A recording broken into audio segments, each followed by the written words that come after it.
நம்ம எதையுமே விரும்பவே கூடாதுடா, நம்ம விரும்புறது ஒண்ணுமே நடக்க மாட்டேங்குது அப்படின்னு சொல்லி ரொம்ப ஃபீல் பண்ணிட்டு இருக்கீங்களா? கர்த்தர் இன்னைக்கு உங்க கூட பேசுகிறார். சங்கீதங்கள் புஸ்தகம் 20ஆம் அதிகாரம் 4வது வசனம் இப்படியாக சொல்லுகிறது, அவர் உமது மன விருப்பத்தின்படி தந்தருளி. இன்னைக்கு உங்க மனம் எதையெல்லாம் விரும்புகிறதோ, எப்படிப்பட்ட ஒரு சந்தோஷத்தை விரும்புகிறதோ அந்த சந்தோஷத்தை கர்த்தர் தருவார், நிச்சயமாய் தருவார். உங்க மனம் விரும்புகிறதை தேவன் எனக்கு தந்தருளுவார். உங்க கணவனை குறிச்சு நீங்க என்ன விரும்புறீங்க, அதே தேவன் உங்களுக்கு தந்தருளுவார். உங்க மனைவியை குறிச்சு நீங்க என்ன விரும்புறீங்க, அதே தேவன் உங்களுக்கு தந்தருளுவார். உங்க பிள்ளைகளை குறிச்சு நீங்க என்ன விரும்புறீங்க, அந்த விருப்பத்தை தேவன் நிறைவேற்றுவார் நிச்சயமாக. சகோதரனே, உங்க வேலையை குறிச்சு, உங்க பிசினஸ் குறிச்சு உங்களுக்குள்ள சில விருப்பங்கள் இருக்குல்ல, அந்த விருப்பத்தை தேவன் இன்னைக்கு தந்தருளுவார். விசுவாசிக்கிறீங்களா?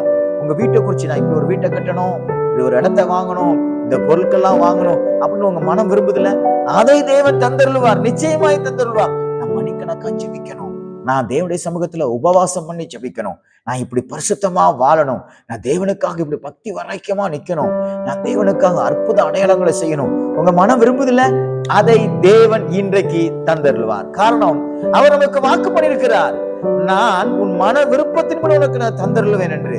ஆகையால் இன்றைக்கு நம்முடைய நோக்கமும் நம்முடைய செயலும் தேவனை நோக்கி இருக்கட்டும்.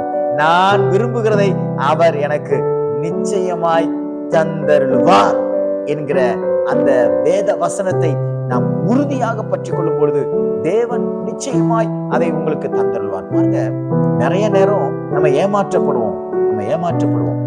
தாவீதுக்கு சவுல் முதல்ல ஒரு மகளை தாரன்னு சொல்றான். தாரன்னு சொல்லிட்டு, நீ இதெல்லாம் செய்ய நான் உனக்கு தாரன்னு சொல்றான். ஆனா ஏமாந்துட்டான். என்னாச்சு தெரியுமா? அந்த மகளை இன்னொருவனுக்கு கட்டி கொடுத்து அவனை ரொம்ப அவமானப்படுத்தினான் சவுல். திரும்பவும் இதே மாதிரி ஒரு வைக்கிறான், நீ நான் அப்படிதான் நடந்து போச்சு, தப்பா நடந்து போச்சு, எனக்கு இனி தவறு நடக்காதுன்னு சொல்லி தாவீதை திரும்பவும் ஒரு ஒரு ஒரு மகளை தாரன்னு சொல்றான். அப்போ அவன் மனம் அவளை விரும்புது, அவளும் தாவீதை விரும்புறான். நடந்தது என்ன தெரியுமா? சவுல் எத்தனையோ எத்தனங்களை பண்ணாலும் தேவன் அதை தடுத்து நிறுத்தினார். அவன் மன விருப்பத்தை தேவன் நிறைவேற்றினார். உங்க மன விருப்பமும் தேவ சித்தமும் இணையும் பொழுது தேவன் அதை நிறைவேற்றி விடுவார். எனக்கு அன்பான தேவ பிள்ளைகளே, நிறைய நேரம் நாம் மனம் விரும்புகிறது அது தேவனுடைய சித்தம் இல்லாமல் இருக்கும். அதனால தேவன் அதை தடை பண்ணி போடுவார். அதற்காக கர்த்தருக்கு ஸ்தோத்திரம். ஆனால் தேவனுடைய சித்தம் அதுவாக இருக்குமே ஆனால், அது என் மனதை விரும்புமே ஆனால், அதை நிச்சயமாய் உங்களுக்கு தந்துள்ளார். ஆகையால் இந்த நாள் பெற்றுக்கொள்கிற நாளாய், உங்கள் மனம் விரும்புகிறதை பெற்றுக்கொள்கிற நாளாய், உங்கள் மன விருப்பத்தை எல்லாம் தேவன் நிறைவேற்றுகிற நாளாக தேவன் மாற்றி கொடுப்பாராக. God bless you.